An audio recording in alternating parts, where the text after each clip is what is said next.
नमस्कार दोस्तों, आज हम बात करेंगे एक शानदार मौके की जो यूरोप के एरोस्पेस और डिफेंस सेक्टर में पैदा हो रहा है।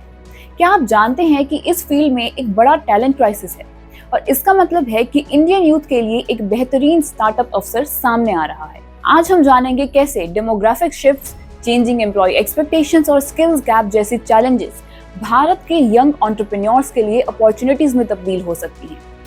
यूरोपियन एरोस्पेस और डिफेंस सेक्टर एक गंभीर टैलेंट क्राइसिस का सामना कर रहा है। यूरोपियन वर्कफोर्स में डेमोग्राफिक शिफ्ट्स के चलते लगभग 20% एम्प्लॉइज 55 साल या उससे ज्यादा के हैं। ये सेक्टर अगले कुछ सालों में एक बड़े टैलेंट गैप का सामना करने वाला है।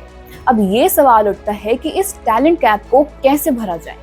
एक तरफ जहाँ ये समस्या यूरोप के लिए एक चुनौती है, वहीं दूसरी तरफ ये हमारे लिए एक गोल्डन अपॉर्चुनिटी। इंडियन स्टार्टअप्स के लिए ये एक बेहतरीन मौका है कि वो इस टैलेंट गैप को technology solutions, workforce management platforms या फिर इवन स्किल्ड आउटसोर्सिंग के जरिए भर सकें। आज की जनरेशन के वर्कफोर्स की एक्सपेक्टेशंस बिल्कुल बदल चुकी है।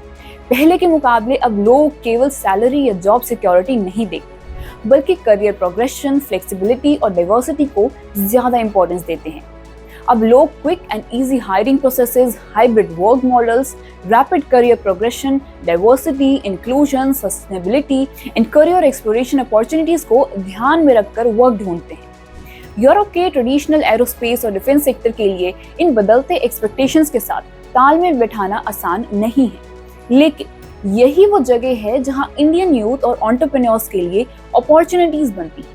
ऐसे प्लेटफॉर्म्स और सॉल्यूशंस जो इन एक्सपेक्टेशंस को एड्रेस करते हैं, उन्हें यूरोपियन मार्केट्स में बहुत बड़ा एक्सेप्टेंस मिल सकता है। आप नए टेक ड्रिवन हायरिंग प्लेटफॉर्म्स बना सकते हैं, hybrid work space solutions offer कर सकते हैं या फिर एम्प्लॉय एंगेजमेंट टूल्स डेवलप कर सकते हैं। यूरोप में एरोस्पेस और डिफेंस सेक्टर को एक और बड़ी चुनौती का सामना करना पड़ रहा है और वो है स्किल्स का। लगभग 75% यूरोपियन कंपनीज को स्किल्ड वर्कर्स मिलना मुश्किल हो रहा है और 40% एडल्ट्स के पास बेसिक डिजिटल स्किल्स भी नहीं। खास करके विमेन का स्टेम फील्ड्स में ग्रेजुएशन रेट भी बहुत ही गिरता जा रहा है। यानी एक बड़ा अवसर भारत के स्किल्ड टेक एंटरप्रेन्योर्स के लिए है, जो कि अपस्किलिंग, रीस्किलिंग और डिजिटल ट्रेनिंग प्लेटफॉर्म्स बनाकर इस गैप को भर सकते हैं। यूरोपियन कंपनीज ऐसे टूल्स और सर्विसेज की तलाश में हैं जो उन्हें डिजिटली स्किल्ड वर्कर्स तैयार करने में मदद करें। अगर आप एक इनोवेटिव एजुकेशन या ई लर्निंग प्लेटफॉर्म स्टार्टअप शुरू करने की सोच रहे हैं, तो ये सेक्टर एक बहुत ही बड़ा पोटेंशियल मार्केट बन सकता है। यूरोप के एरोस्पेस और डिफेंस सेक्टर को टेक कंपनीज से कड़ी कंपटीशन का सामना करना पड़ रहा है।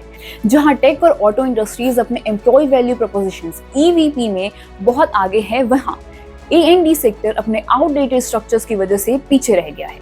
हालांकि लीडरशिप और वर्क लाइफ बैलेंस जैसे एस्पेक्ट्स में यूरोपियन A&D कंपनीज US की कंपनियों से बेहतर है, लेकिन टेक ड्रिवन कल्चर की कमी उन्हें पीछे ढकेल रही है। आप इनोवेटिव स्टार्टअप आइडियाज के साथ यूरोपियन A&D सेक्टर में एम्प्लॉय एंगेजमेंट और EVP सुधारने में मदद कर सकते हैं।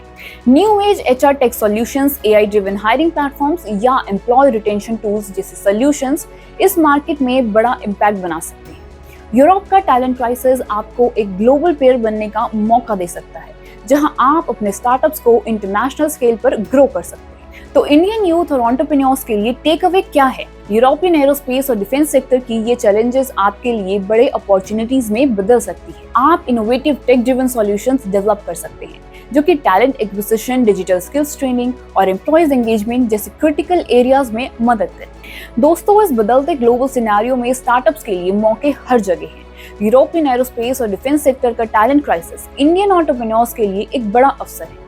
अगर आप इनोवेटिव सॉल्यूशंस और टेक्नोलॉजी ड्रिवन आइडियाज के साथ आएंगे, तो यूरोपियन मार्केट आपके लिए खुला है। तो देर किस बात की, अभी से अपने स्टार्टअप आइडियाज पर काम शुरू कीजिए और ग्लोबल अपॉर्चुनिटीज का फायदा उठाइए। आपके इस मुद्दे पर क्या राय है, हमें कमेंट सेक्शन में जरूर बताएं।